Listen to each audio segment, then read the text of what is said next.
नमस्कार, आप सभी का स्वागत है कार्यक्रम हमारा स्वास्थ्य में। मैं हूं प्रीति। क्या आपको पेशाब में कभी किसी तरह की कोई जलन या दर्द का महसूस हुआ है? अगर ऐसा है तो ये किसी तरह की रोग की संकेत होंगे, यानी कि ये एक तरह के संक्रमण के कारण हो सकते हैं। पेशाब रोग का जो रोग है, ये एक ऐसा रोग है जब हम कई बार खुल के कहीं बता भी नहीं सकते हैं, लेकिन ये ऐसी समस्या भी है जिसको इग्नोर करना या इसको ध्यान न देना बहुत घातक साबित हो सकता है। आज की कड़ी में हम जानेंगे मूत्र रोग से संबंधित कौन कौन से रोग हैं और फिर उनका इलाज कैसे हो सकता है। आइए इसी पर हम स्वागत करते हैं डॉक्टर शशि धरन सर का, जो कि यूरोलॉजिस्ट हैं और पूर्व कंसल्टेंट रहे हैं IGIMS पटना में। आइए उनका स्वागत करते हैं और जानते हैं कि मूत्र से संबंधित रोग कौन कौन से हैं। आपका बहुत बहुत स्वागत है सर हमारे कार्यक्रम में, क्योंकि आज हम जिक्र करेंगे कि मूत्र रोग कौन कौन से हैं और फिर उनका इलाज क्या हो सकता है। तो सबसे पहले हम इसी पे बात करना चाहेंगे कि मूत्र रोग कौन कौन से हैं। मूत्र रोगों की जो बीमारियां हैं, किडनी, यूरेटर, ब्लैडर, यूरेथ्रा, तो ये सभी जगहों पे किडनी मूत्र रोग संबंधित जो बीमारी होते हैं। किडनी में हो सकते हैं इन्फेक्शन हो सकते हैं, स्टोन हो सकते हैं, कैंसर हो सकते हैं, ट्यूमर हो सकते हैं। फिर यूरेटर में आए तो इसी तरह से आपको इन्फेक्शन हो सकता है, स्टोन हो सकता है, ट्यूमर हो सकता है या ट्रॉमा हो सकता है। तो ये कॉमन है सभी जगह, आपको यूरेथ्रा में भी, ब्लैडर में भी इसी तरह से आपको बीमारियों का आपको सिलसिला जारी रहेगा। जी बिल्कुल। एक चीज़ जो कॉमन है, ज़्यादातर देखने को मिलता है, वो UTI, जैसे जो पेशाब में जलन या फिर किसी तरह की जो एक बेचैनी हो जाती है, बार बार लगता है कि हमें जाना होगा बाथरूम। तो ये कौन सी समस्या है? पहले UTI के बारे में बता दें। UTI जो है हम लोग यूरिनरी ट्रैक्ट इन्फेक्शन जिसको हम लोग बोलते हैं, कॉमन जो है ये मैक्सिमम हम लोग देखते हैं कि जो सेक्सुअली एक्टिव जो पेशेंट होते हैं या जो एज ग्रुप होता है उसमें बहुत ही कॉमन होता है, या चाइल्ड में कॉमन होता है। तो इन्फेक्शन जो है या तो सेक्सुअली एक्टिव हो सकता है या और भी दूसरे कारण हो सकते हैं। कहीं पे आपको स्टोन है या किसी को ट्यूबरकुलोसिस है, तो इस टाइप से इन्फेक्शन हो सकते हैं UTI का। कॉमन हम लोग देखते हैं UTI जो है, यूजुअली कॉमनेस्ट UTI हम लोग को ऑर्गेनिज्म जो मिलते हैं उसमें E. coli मिलते हैं। हम लोग कॉमनली जांच कराते हैं, पेशेंट का सिम्टम्स रहता है कि आएंगे पेशेंट बताएंगे कि हमको पेशाब में जलन है, जल्दी जल्दी पेशाब हो रहा है, कभी कभी किसी को बुखार भी आ जाता है या किसी को पेशाब के रास्ते से खून भी आ जाती है। तो इस तरह के जो सिम्टम्स लेके आते हैं तो उनकी जांच कराते हैं हम लोग, पेशाब की जांच कराते हैं, रूटीन यूरिन और कल्चर कराते हैं। ज़रूरत पड़ने पे अल्ट्रासाउंड भी करा के देखते हैं कि कारण क्या है। तो उसके कारणों को ढूंढते हैं तो पता चलता है कि कॉमनेस्ट जो इसमें इन्फेक्शन का कॉज होता है वो E. coli मिलते हैं। तो उसका हम लोग उसके अनुसार से उनका जो है एंटीबायोटिक देते हैं, अल्कलाइजर देते हैं। तो इस तरह से हम लोग उसका ट्रीटमेंट करते हैं।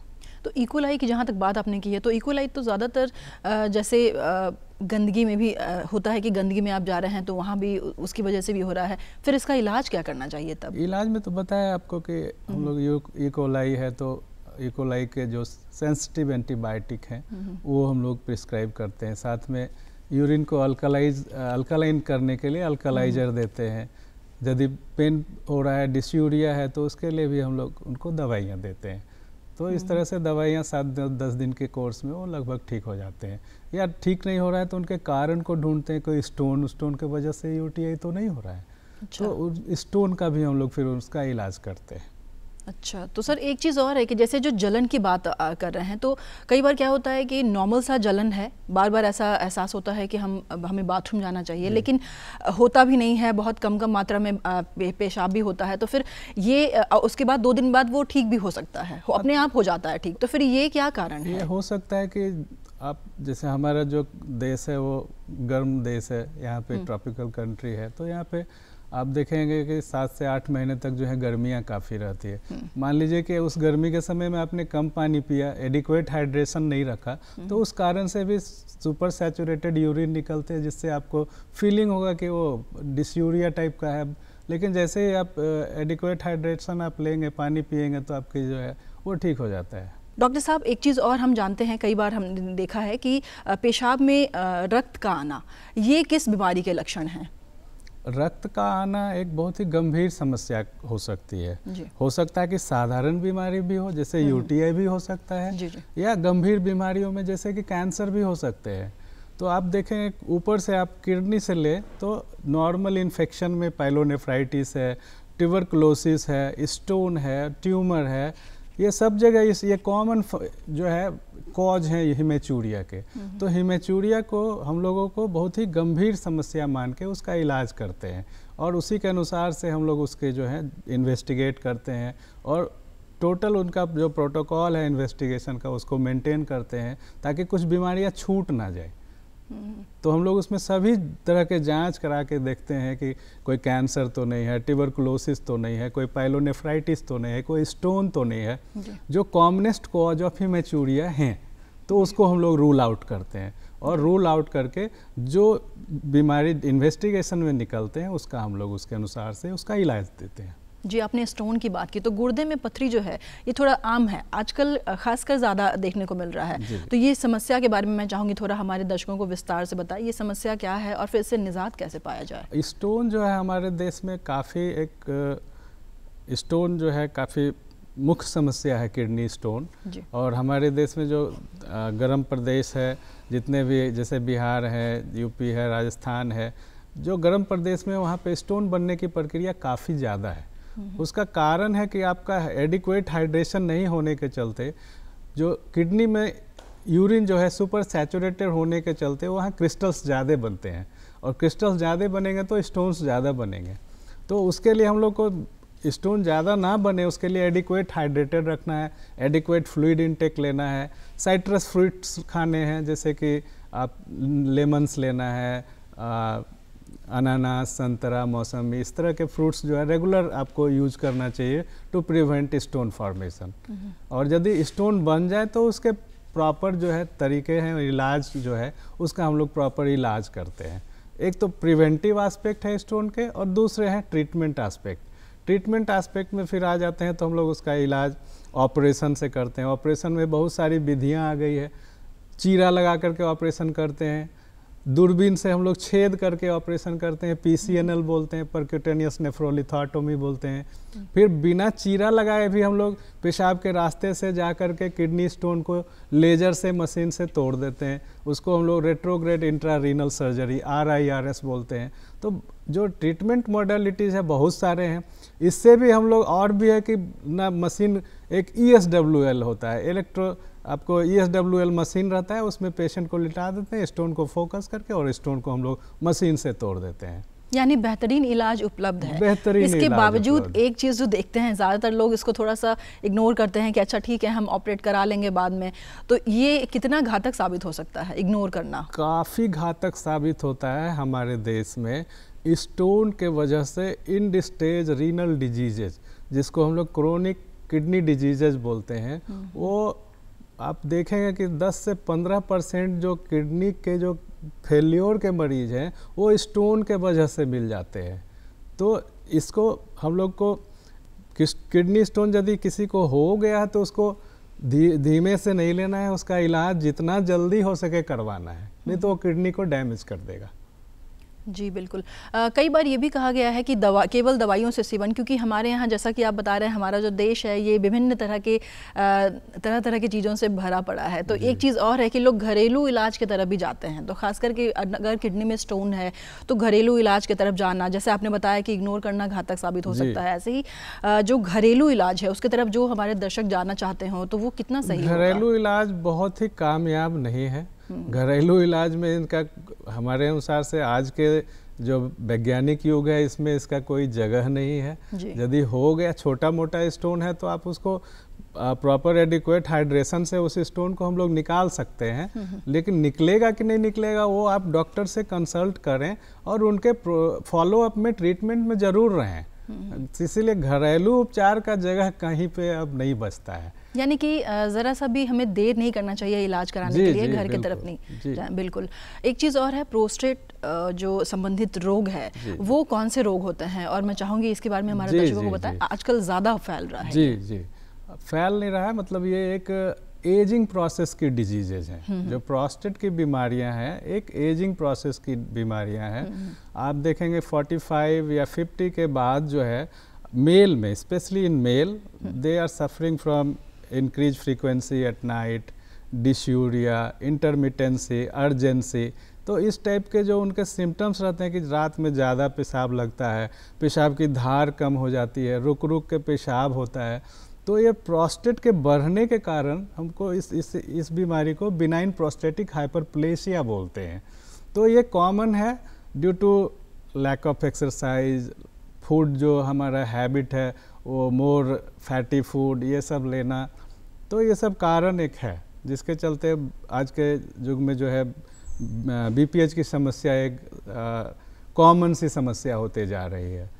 और यदि यही इसी का हम लोग ठीक टाइम पे समय पे इलाज नहीं करते हैं तो कुछ कुछ पेशेंट में कैंसर में भी कन्वर्ट हो जाते हैं जी। तो प्रोस्टेटिक कार्सिनोमा भी हो जाता है, उसमें भी आपको पेशेंट को बोलेंगे कि पेशाब से ब्लड आता है।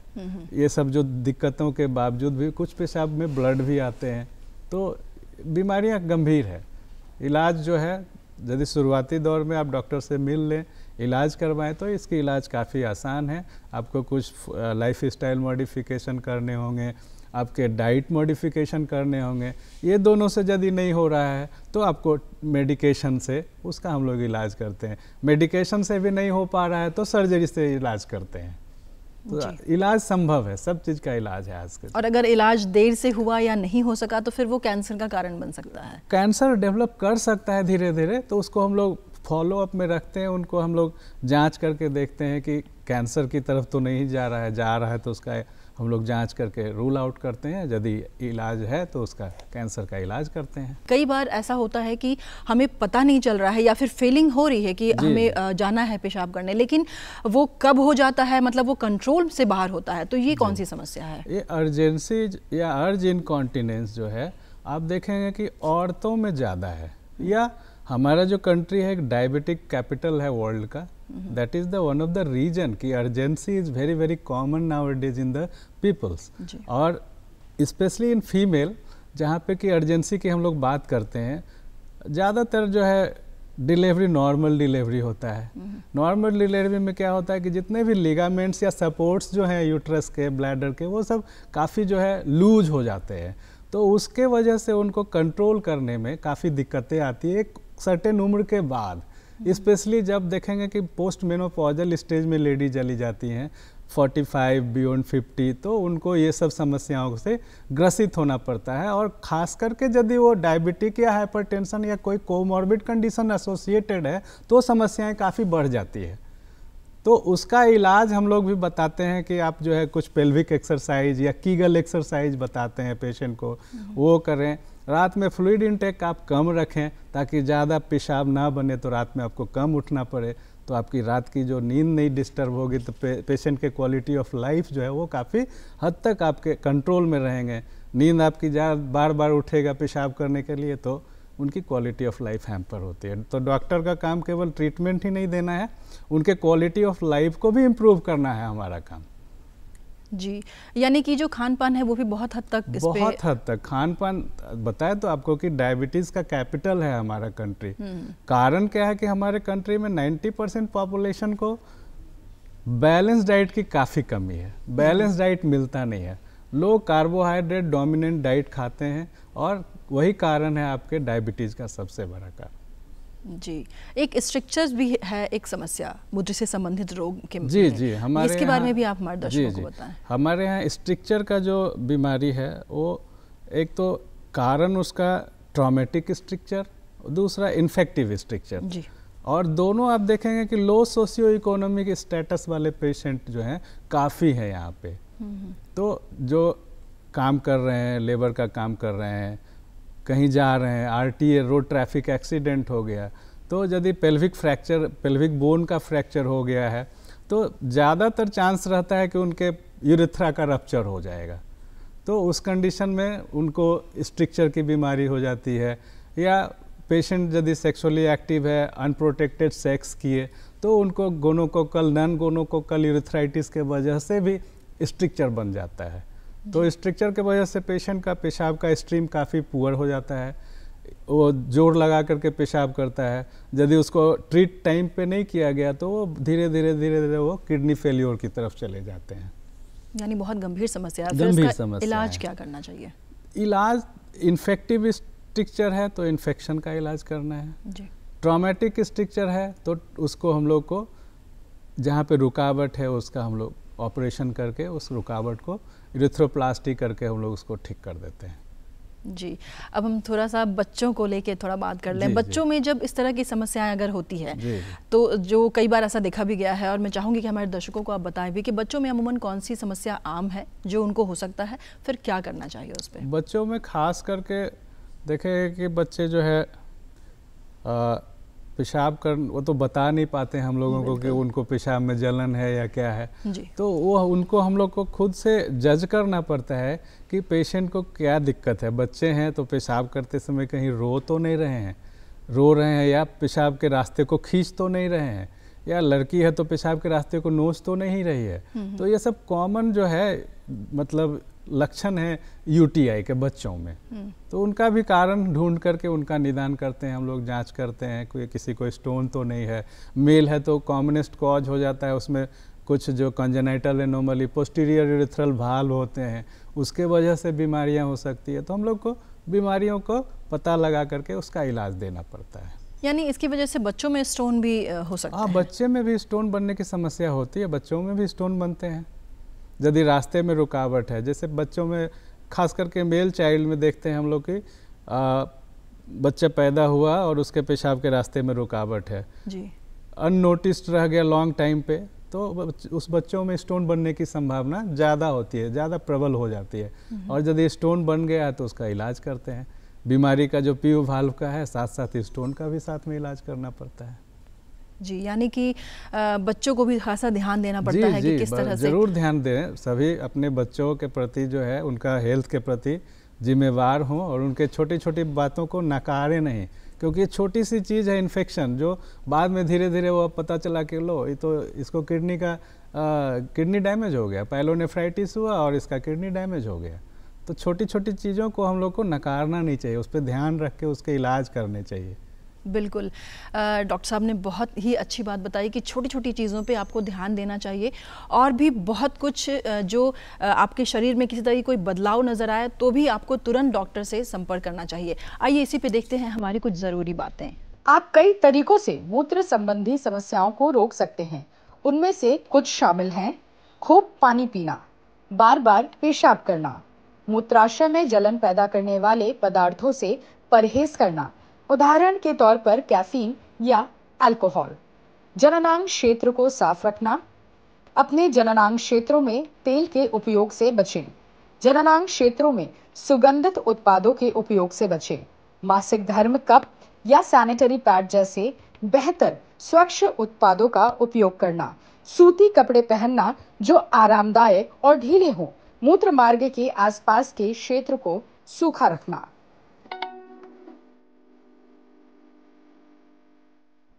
डॉक्टर साहब, अब हम चाहेंगे कि हमारे दर्शकों को आप बताएं कि जैसे आपने बताया कि एक तो डायबिटिक कंट्री हम हैं, ज़्यादातर लोग जो हैं बीपी शुगर के पेशेंट हैं, तो क्या करना चाहिए, किस तरह के लाइफ स्टाइल रखने चाहिए, खान पान कैसा होना चाहिए जिससे वो मूत्राशय संबंधी रोग से बच सकें?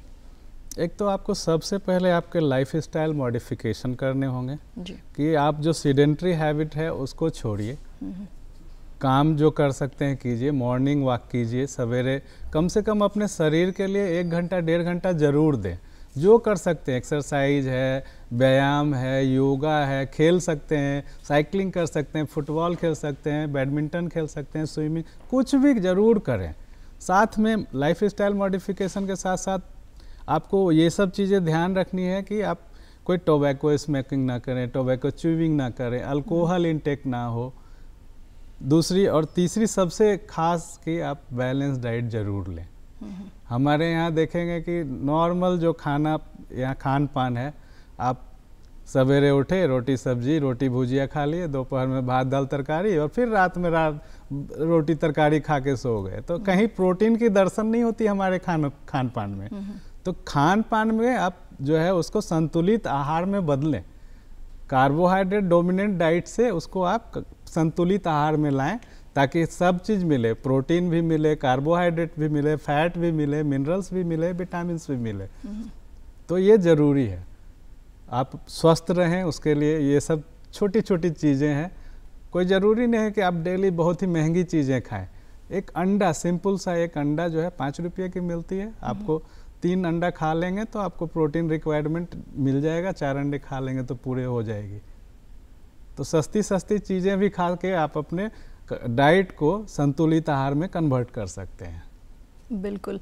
और फिर एक चीज़ और है जो मैं चाहूँगी हमारे दर्शकों को बताएं कि जैसे जब नॉर्मल कंडीशन में या फिर हल्की फुल्की तकलीफ में भी लोग दवाइयाँ तुरंत खा लेते हैं, खासकर जो पेशाब से संबंधित रोग है उसमें जब पेट में जलन हो रहा है या बार बार बाथरूम लग रहा है तो फिर ऐसे में कोई भी दवाइयों का वो सेवन कर लेते हैं तुरंत में। इसके बारे में बताएं। लेने से पहले जब कभी भी किसी तरह की स्वास्थ्य संबंधित दिक्कतें हो, आप अपने नज़दीकी चिकित्सक से ज़रूर परामर्श लें जी। हमारे यहाँ देश में सभी जगह स्वास्थ्य सुविधाएं उपलब्ध है, उस स्वास्थ्य सुविधाओं का आप ज़रूर उपयोग करें और डॉक्टर से मिलने से परहेज ना करें। डॉक्टर आपके दोस्त हैं, दुश्मन नहीं जी। तो डॉक्टर से मिलेंगे तो आपकी समस्याओं का निदान बताएंगे। हो सकता है छोटी सी समस्या हो, कुछ जांच बता दे, जांच लिख के देख ले तो पता चले कि कुछ नहीं है तो कोई दवाइयाँ खाने की ज़रूरत नहीं पड़ेगी। तो हमारा काम, डॉक्टर का काम बिना ज़रूरत के दवाइयों को ना देना भी ज़रूरी है जी। क्योंकि यदि अब ज़रूरत ना है और दवाइयाँ दे रहे हैं, एंटीबायोटिक दे रहे हैं तो कम्युनिटी में ड्रग रेजिस्टेंस बढ़ा रहे हैं। तो आने वाले दिनों में सभी दवाइयाँ ड्रग रेजिस्टेंस हो जाएगी तो फिर दिक्कत होगी समाज में इलाज करने में। तो ये सब ध्यान रखना है कि जब छोटी छोटी समस्याएं हो आप अपने चिकित्सक से मिलें, उससे परामर्श लें, तभी दवाइयाँ लें। मूत्र से संबंधित जो जितने भी रोग थे उसके बारे में जो आपने जानकारी दी है और किस तरह से दवाइयों का सेवन करना चाहिए, कैसा हमारा लाइफ स्टाइल होना चाहिए, तमाम जो आपने जानकारी हमारे दर्शकों को दी है और अपना कीमती समय आपने हमारे स्टूडियो में आके अपना निकाला है, इसके लिए बहुत बहुत धन्यवाद। धन्यवाद। आपने सुना डॉक्टर शशिधरन को, जिन्होंने आपको बताया कि किस तरह से मूत्र के संबंधित रोग हो सकते हैं और वो कौन कौन से हैं, उनका इलाज क्या है। आज के लिए बस इतना ही। उम्मीद है हमारा आज का ये अंक आपको पसंद आया होगा। अगले अंक तक के लिए नमस्कार।